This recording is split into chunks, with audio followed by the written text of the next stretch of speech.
of you who have not watched this fight, you have to go watch this fight. I don't even know what to say about Kenny Chevalier. First of all, Kenny Chevalier is the love child of Joe C. and Vern Troyer. If you don't understand those references, you're really not going to understand this.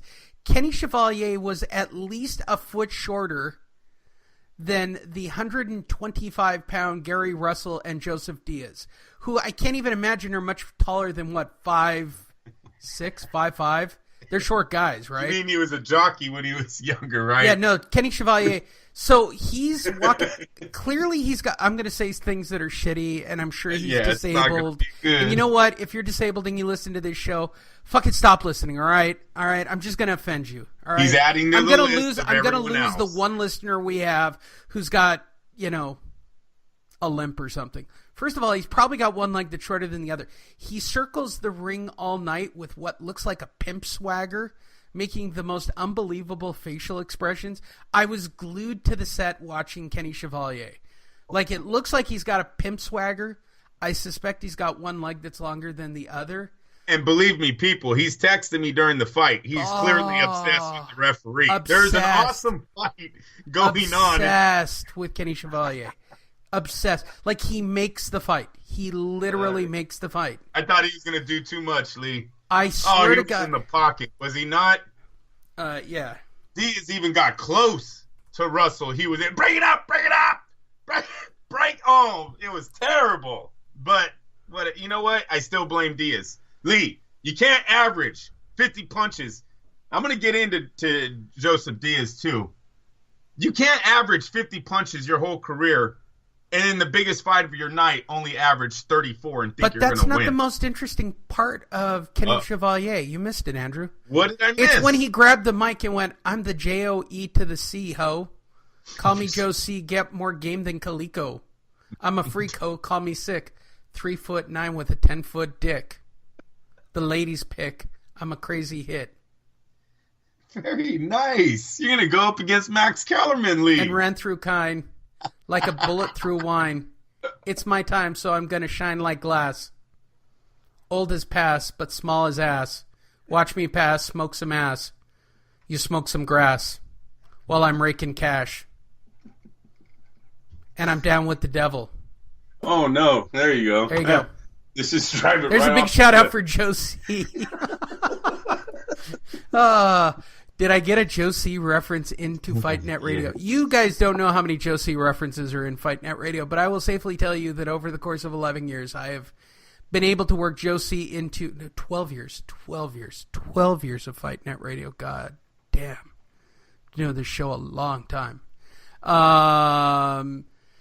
So the other retaining titleists in the weight class now are Leo Santa Cruz, Oscar Valdez, and Josh Warrington, who won the IBF belt earlier in the day overseas. So Gary Russell Jr. will take a year off and then what? Lose to Leo Santa Cruz? He can't winner. He can't beat Leo Santa Cruz. It'd be the winner of Leo Santa Cruz Mares. And Abner Maris, right? You know, if I'm any champion, look, you got Carl Frampton sitting there, you got Oscar Valdez sitting there, even like Scott Quigg, who did an excellent fight with Valdez.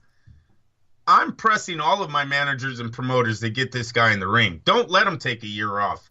Lee, look at Gary Russell last night. To me, looked like he was a man who's been hiding behind his talent his whole career, and I don't mean that in a disrespectful way, Lee. He's naturally gifted. In the amateurs, you don't need defense with hands that do 7 automatically for 3 rounds, okay?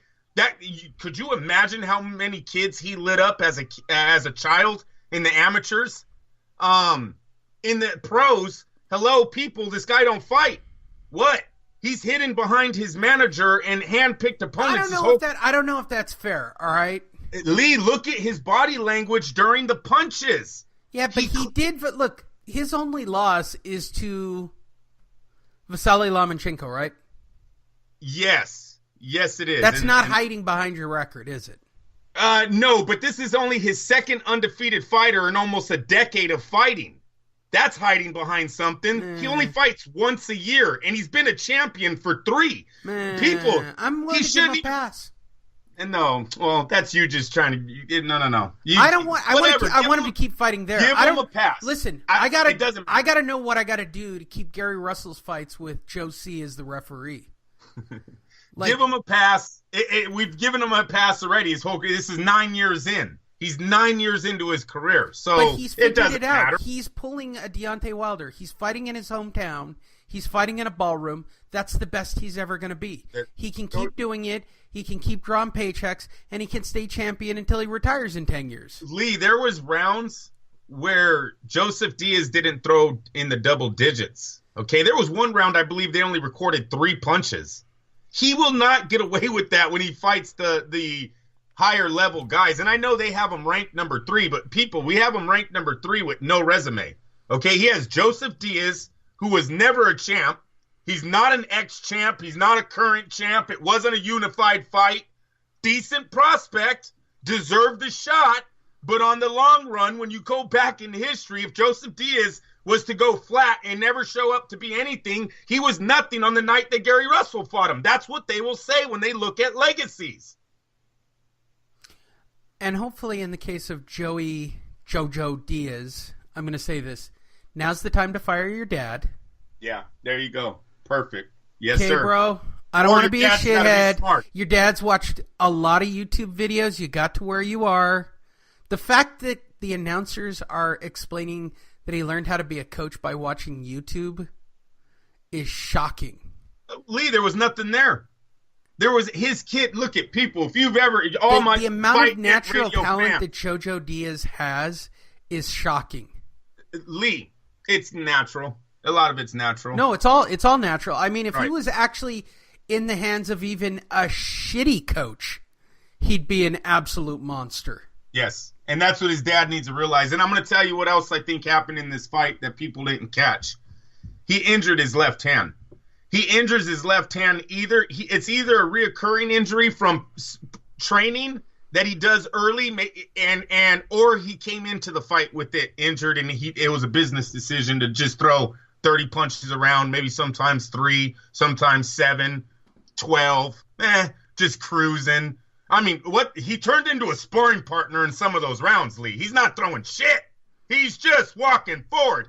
People, if you go back and watch the 12th round when the bell rings, when they take off his glove, he looks at his manager, and he literally immediately starts pointing at his hand. My hand hurts, blah, blah, blah. Yeah, it did. It did. That makes perfect sense why you came in and didn't throw a fucking punch in round 1.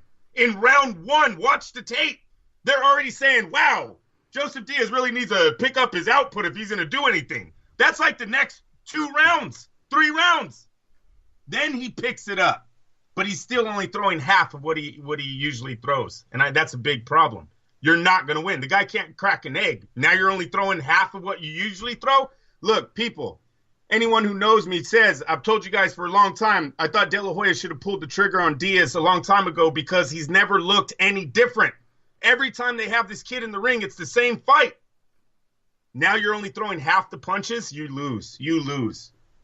Wish he would have told someone that he was injured last night because he sure in the hell told his manager. It's caught on tape. Andrew? Ah. I'm the JOE to the CEO. I got more game than Kaliko.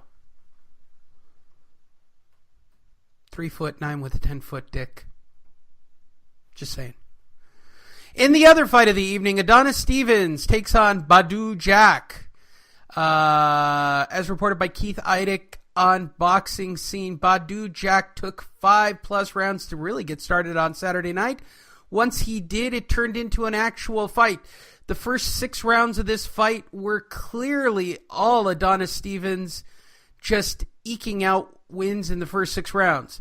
As the turn happens in round 7, Badou Jack turns into an absolute terror on 2 wheels and takes, arguably, the next 5 rounds.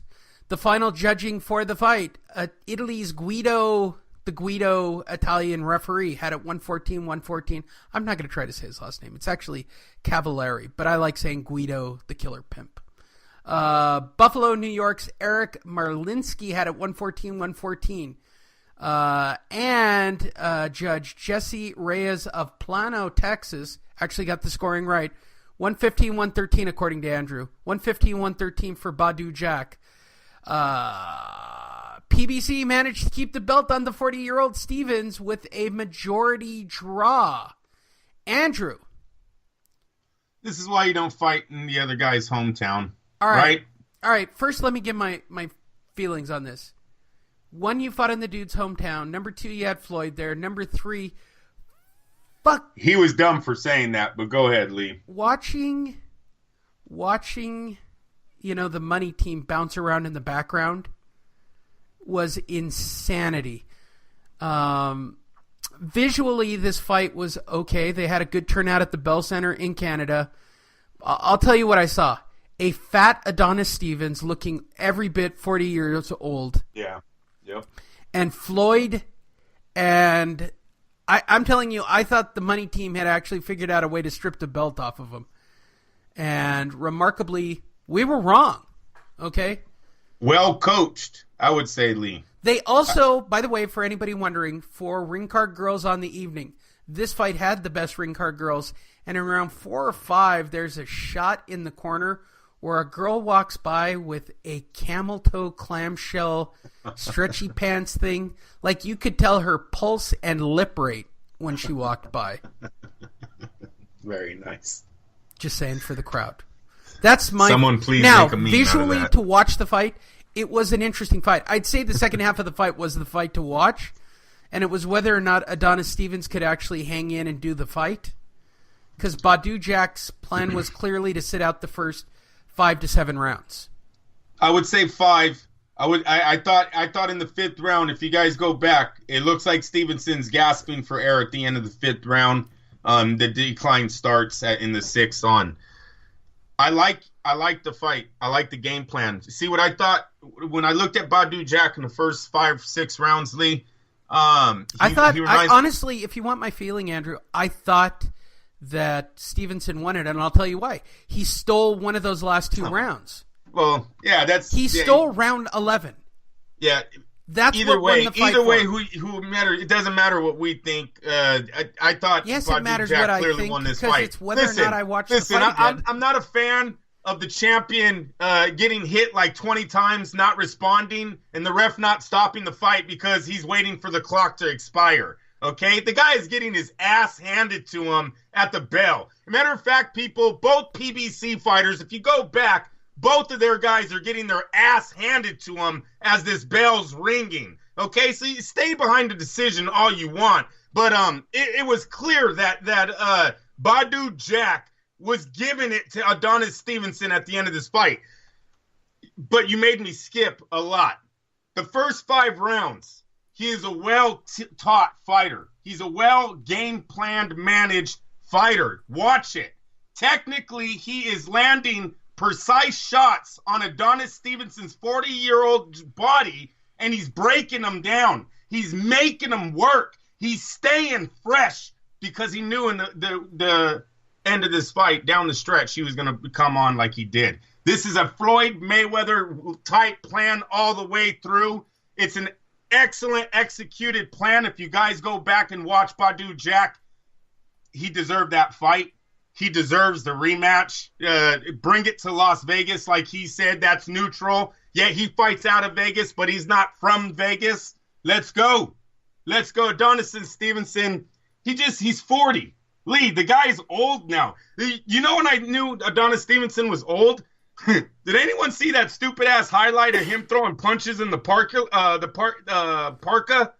the big fluffy coat? Did you see that, Lee? Yes. Oh, some of the sloppiest. What did they do? Just throw gloves on the guy? Here, let's go out to the back of this parking lot and make it seem like you worked out for this fight. Come on, tell me a dude that's always been mailing it in. He's been mailing in his career since he signed with the PBC. Once again, as he's walking in, nobody likes who he's fighting. Nobody likes that he doesn't fight a lot. This is their champ. Feel good about that? Andre Ward would have knocked them both out. Andre needs to come back and clean out the light heavyweights again. Look, that was an Andre Ward type fight, that second half of the fight, Lee, and they failed. In the eyes of Ward would have destroyed Adonis Stevenson. Oh, he couldn't take a body shot. Lee, in both fights, you know this, I was texting you. Both men Diaz and Badou Jack.